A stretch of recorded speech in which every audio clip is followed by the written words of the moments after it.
The parking lot was full of shiny cars. Black SUVs. Silver sports cars. Big, loud engines. And then, one small, faded, broken car. Its paint was dull. One door was dented. The bumper was tied with a rope. The CEO stopped walking and stared at it. Daniel Carter. Rich. Powerful. Expensive suit. Golden watch. He was the king of that building. He laughed loudly. Daniel, whose trash is this? Who parked this ugly thing here? Workers around him went silent. A man in a simple uniform stepped forward. His shoes were worn out. His hands were rough from work. Eli, the cleaner, looked down and said softly, Eli, sir, it's my car. Daniel stared at him. Then he laughed even louder.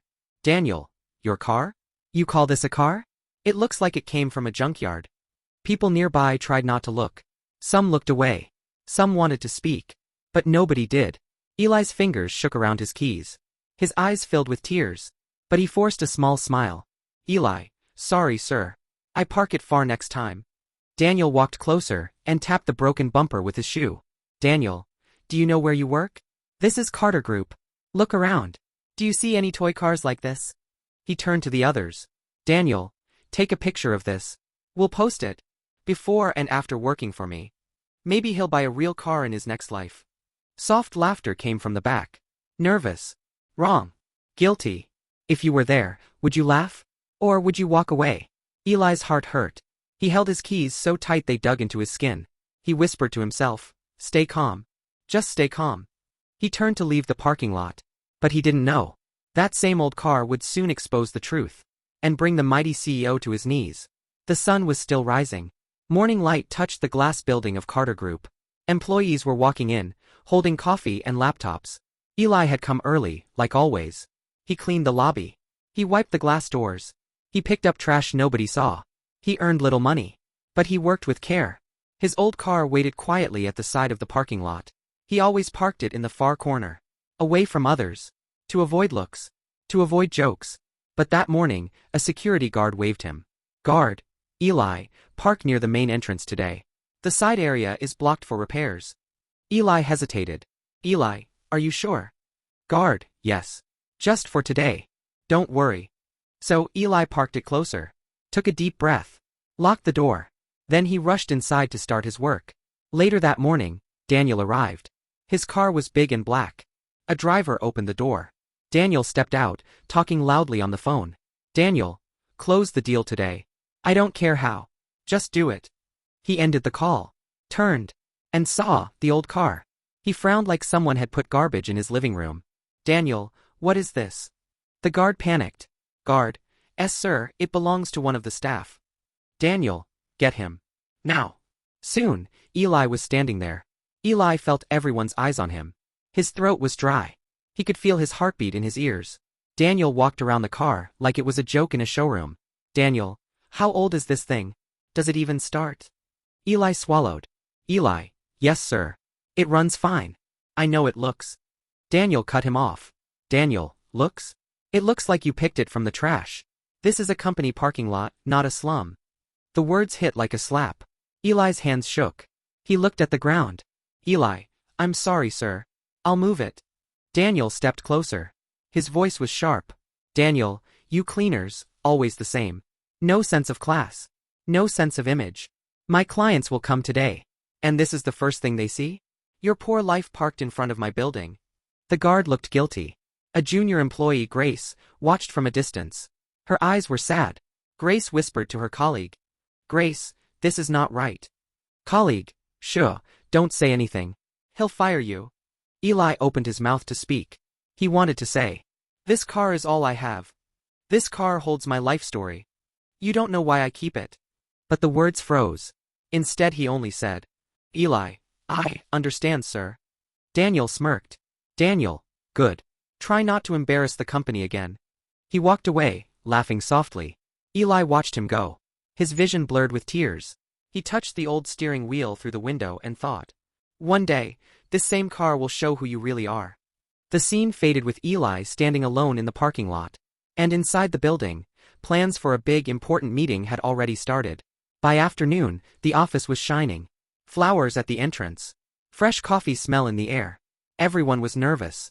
Today was big. Mr. Khan, a famous investor, was coming for a huge deal. Grace checked the meeting room again. Grace, water bottles, check. Projector, check. Documents, check. Daniel fixed his tie in the glass. Daniel, this is it. After this deal, our company will be everywhere. He smiled at his own reflection. He loved power. He loved control. Downstairs, Eli mopped the floor, trying to forget the morning. But pain stayed. He remembered another time, another day, another man laughing at that same car. You and your useless old car. A voice from his past echoed in his mind.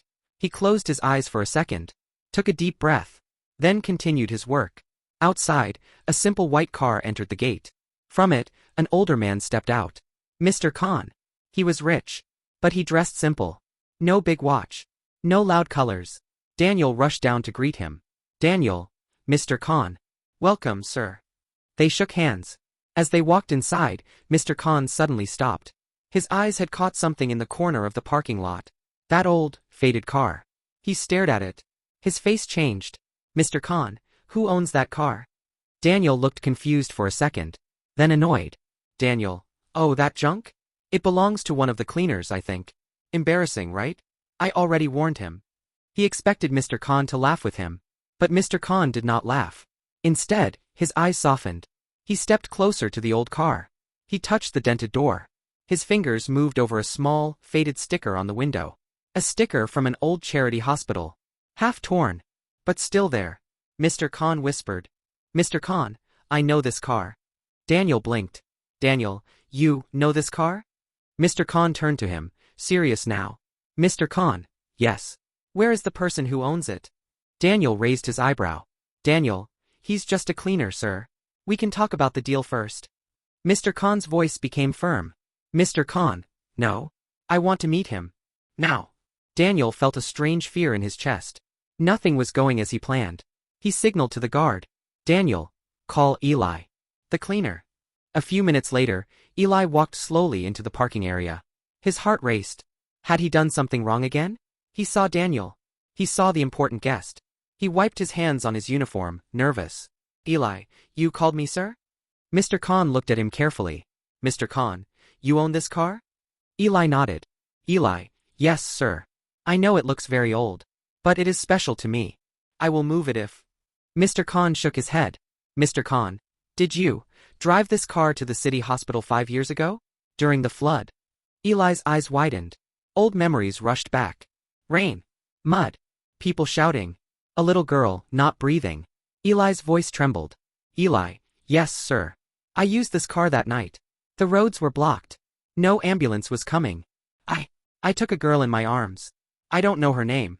I just drove as fast as I could. His hands began to shake while speaking. Eli, she was so cold. I thought she would die in my lap. A tear rolled down Mr. Khan's cheek. Mr. Khan, she didn't die. That girl was my daughter. Silence. Daniel's mouth fell slightly open. Mr. Khan stepped closer to Eli. Mr. Khan, I have been searching all these years. The hospital told me. Some man with an old car brought her and left. You didn't even tell your name. You just disappeared. Eli smiled softly, eyes wet. Eli, sir. I was just happy she was safe. I didn't do it for thanks. I had to go back. My own son was sick at home. I couldn't stay. Daniel felt the ground under his feet become weak. Mr. Khan turned slowly toward him. Mr. Khan, you said this car is embarrassing? Daniel's throat went dry. Everyone was watching now. Employees had gathered quietly. Grace stood at the back, hand over her mouth. Mr. Khan's voice was clear. Mr. Khan, this junk car carried my daughter when no ambulance came. This man, he pointed at Eli, saved her life when strangers were recording videos instead of helping. Daniel had no words. Mr. Khan looked at Eli again. Mr. Khan, and you humiliated him today? Over this car? The wind felt heavier. The air was thick with shame. Daniel stuttered. Daniel, I didn't know, sir. Mr. Khan cut him. Mr. Khan, you never asked? You only laughed. The parking lot was quiet. Everyone's eyes moved between Daniel and the cleaner he had insulted. Daniel suddenly realized. In one moment, all his arrogance was on display. His class was exposed. And this was only the beginning of his karma. They moved back inside the building. But the mood had changed. The meeting room that was prepared for celebration now felt cold. Mr. Khan sat at the table. Daniel sat opposite him, hands clasped, pale. Eli stood near the door, unsure if he should stay or go. Mr. Khan looked at the files. Then pushed them away. Mr. Khan. Mr. Carter, I was going to sign a big deal today. A partnership. Profit for both of us. Daniel tried to smile. Daniel, yes, sir. I'm sure we can still. Mr. Khan raised his hand. Mr. Khan, no. Before that, I want to know something. He leaned forward. Mr. Khan, how you treat your people is how you treat your company. Tell me, is he less human because he is a cleaner? Daniel felt a stab in his chest. Images flashed in his mind. Him laughing in the parking lot. The fear in Eli's eyes. He swallowed. Daniel, no sir. Of course not. I made a mistake. I was stressed. The deal, the work. Mr. Khan shook his head. Mr. Khan, stress doesn't create your character. It reveals it. Those words hit like thunder. Grace stood outside the glass wall, watching. Some staff members whispered. Colleague, he's in trouble. Another, he deserves it. Mr. Khan turned to Eli. Mr. Khan, tell me, how does he treat you all usually? Eli panicked. Eli, yes sir, it's okay. I don't want him to be in trouble. I can forget. Mr. Khan's voice softened. Mr. Khan, I am not asking to punish. I am asking to understand. Eli looked at Daniel. Then at the floor. Eli, sir, he is very strict. Sometimes, very harsh. He often says we are replaceable. That we should be grateful we even have this job. His voice shook. But he continued. Eli, still. I do my work. I need this job. My son is sick. I have to buy his medicines. Daniel closed his eyes. He had never thought about Eli's life. His family. His problems. To him, Eli was always the cleaner. Just a background person. Mr. Khan sighed. Mr. Khan, Mr. Carter, I cannot trust a company where the people who clean the floor are treated like trash. Daniel felt panic rising. Daniel, please sir. Don't cancel the deal. I'll fix this. I swear. I'll apologize. Mr. Khan looked disappointed. Mr. Khan, you're not worried about him. You're worried about your deal. Those words cut deeper than any insult. For the first time that day, Daniel felt truly small. He looked at Eli. Really looked at him. The tired eyes. The worn hands. The man who had saved a child, then gone back to clean floors for rich people. Softly, Daniel said. Daniel, Eli. I'm sorry. Everyone went quiet. It was the first time they had heard him speak like that. Daniel stood up. Walked around the table. Came to Eli. Daniel, I was cruel. I laughed at your car. At your life. I didn't ask your story. I only saw what I thought was below me. His voice broke a little. Daniel, you saved a child's life. While I was worried about how my parking lot looks. A tear rolled down Eli's face. Eli, sir. Daniel shook his head. Daniel, no. I need to say this. I was wrong. He turned to Mr. Khan. Daniel, you are right, sir. I don't deserve your trust. Not yet. He turned back to Eli. Daniel, from today, you will not just be the cleaner. You will be the supervisor of maintenance staff. Higher salary. Health insurance for your family. Eli's eyes widened. Eli, sir, are you serious? Daniel nodded. Daniel, it's the least I can do after what you did, for his daughter, and what you do for this place every day. Staff outside the glass room watched, shocked. Some smiled. Some had tears in their eyes. Mr. Khan's face softened a little. Mr. Khan, that's a start. He picked up the contract again. Mr. Khan, I will not sign this deal today. Daniel's heart sank. But then Mr. Khan added. Mr. Khan, I will come back in 6 months. I want to see how you treat your people by then. If I see real change, not fake smiles, we will work together. If not, I walk away forever. This was karma. Daniel didn't lose everything. But he lost the easy win he was so sure of. Now he had to earn it. Through respect. Through change. He bowed his head. Daniel, I understand, sir. Thank you for giving me a second chance. Mr. Khan stood up and walked out. Before leaving, he turned to Eli.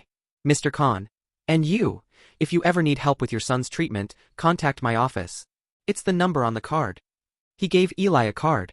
Eli's lips trembled. Eli, thank you, sir. Thank you so much. After they left the room, there was a strange silence. Then slowly, the staff began to clap. Not for Daniel, but for Eli. Later that evening, Daniel went down to the parking lot alone. He walked up to the old car. He touched the same dented door he had mocked in the morning. He whispered, "Daniel, I'm sorry, for the way I looked at you." And at him. He looked at his own shiny car. For the first time, it didn't make him feel proud. It made him feel empty. That night, Eli drove home in his old car. But something was different. On the passenger seat lay a new ID card. Eli, maintenance supervisor. He smiled through his tears. At home, his son hugged him. "Son, Papa, why are you smiling so much?"